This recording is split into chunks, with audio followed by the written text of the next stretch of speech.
Hello, Future Rossies and Pre-Med Explorers. This is Milena Garcia, your host for Ross University Checking the Pulse, a pre-med podcast. This is our mini podcast featuring facts and information about our medical program, insights from current students, and tips from practicing physicians. Each week, this broadcast will be broken down in small episodes, focusing on one aspect of our program, also having guests talk about their own experiences as students and as doctors.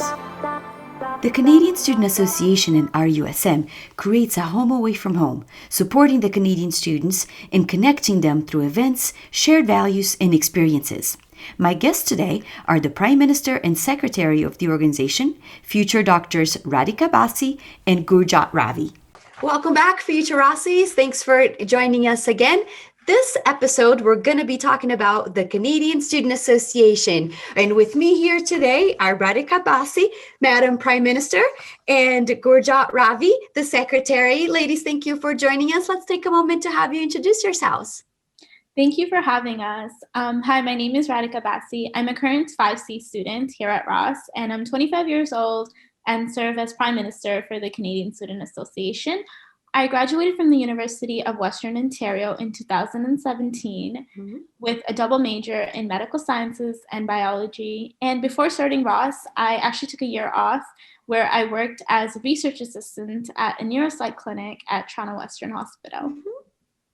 Gurjot? Hi, my name is Gurjot Ravi. I'm 23 and I'm from Mississauga, Ontario. I'm currently the secretary, and I graduated from Queen's University with a bachelor's in life science, and I'm currently in my third semester here at Ross. And how is the program going for you? The program's going really well, actually. It is tough and it's a lot of work, but I found that Queen's did prepare me well content-wise.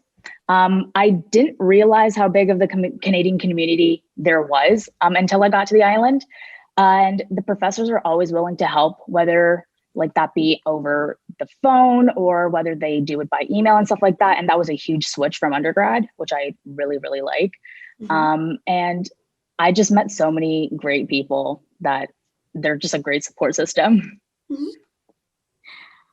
Yeah, to be honest, it was a huge adjustment from undergrad, that's for sure. Like in first semester, we were literally learning one semester's worth of material in a week, which could get overwhelming at time, and it did get overwhelming. But however, as the semesters went on, I got used to the fast-paced environment and slowly settled in. And now in my fifth semester, although the material is more complicated because you're learning things like path, it just seems like a breeze because I've gotten better at figuring out what is high yield and better at utilizing my resources, as well as now I'm more familiar with the style of questions professors ask. So that's always a positive.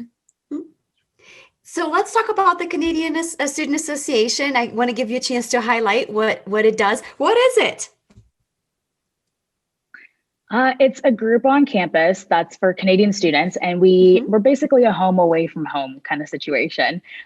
We're the first line of questions and answers for our Canadian students. Things are kind of hard to find, so we give some financial aid, advice, whatever information we have, we kind of help with that. We also help with information for visas and clerkships. Because that information is a little bit harder to find. So we're basically just a huge support group for our Canadian students. Yeah, like Gurjot said, we have essentially created an environment for Canadians to share mutual goals.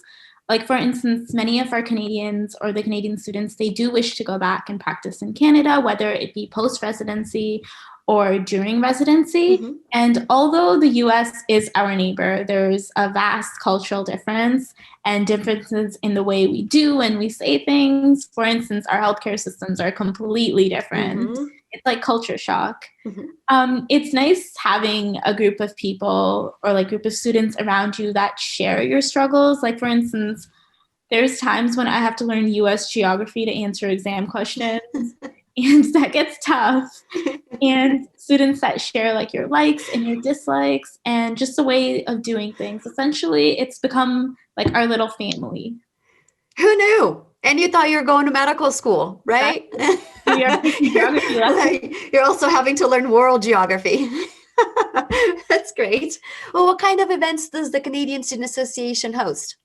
So we actually host like a range of events. Like in the Mhm. past, we have projected Raptors games at their playoff games at the Coverley patio. We're not only Canadians, but it's nice seeing Americans also coming on to cheer on their teams.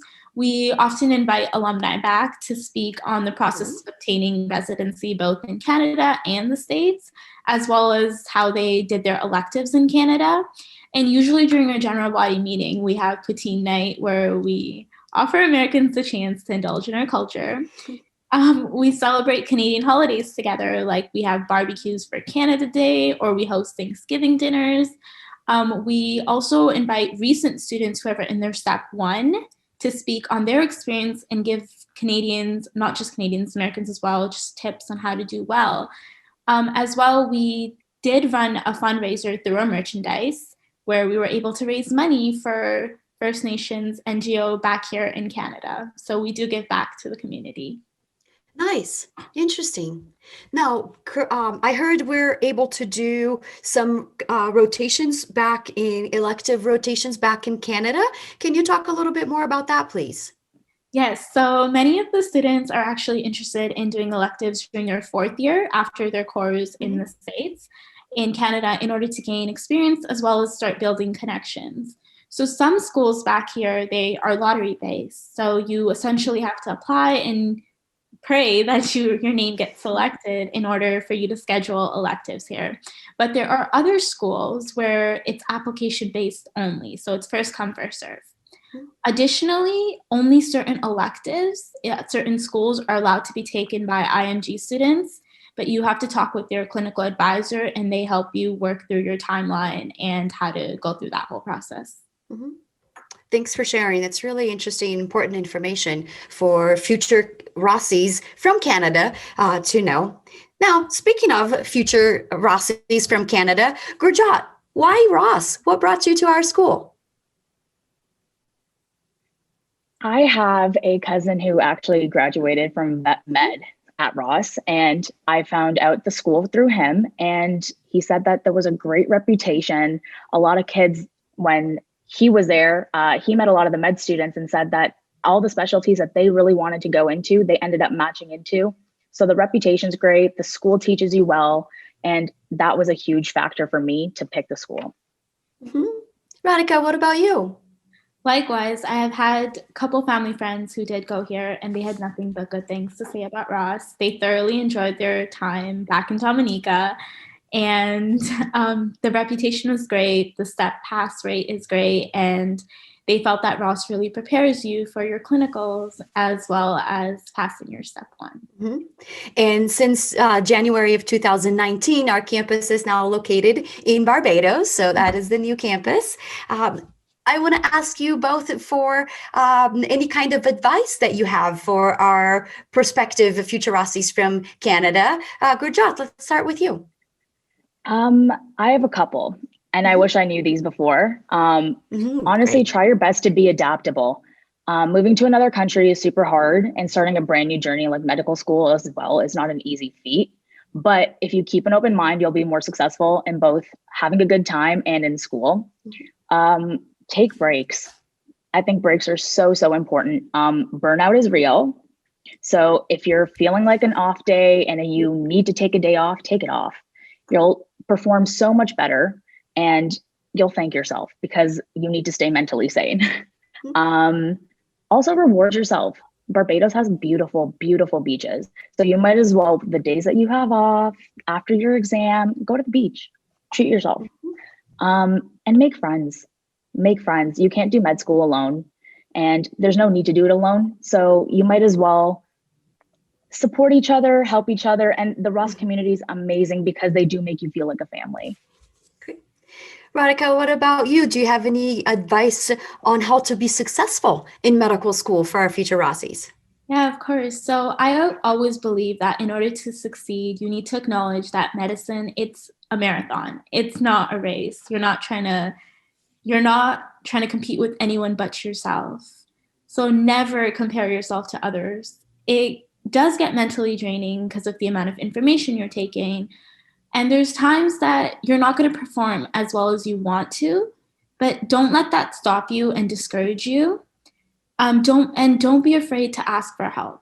There's ATL, there's professors, upper semester students, and essentially your colleagues. They're more than willing to help you out.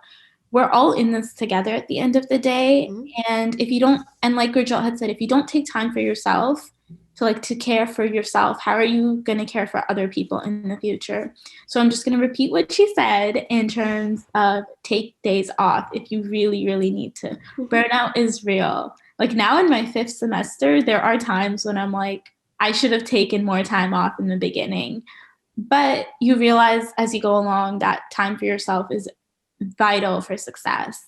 Get adequate sleep and build a routine where you're able to socialize, join clubs, and at the end of the day, just have fun with medicine. It's a beautiful journey. Everyone has their own struggles.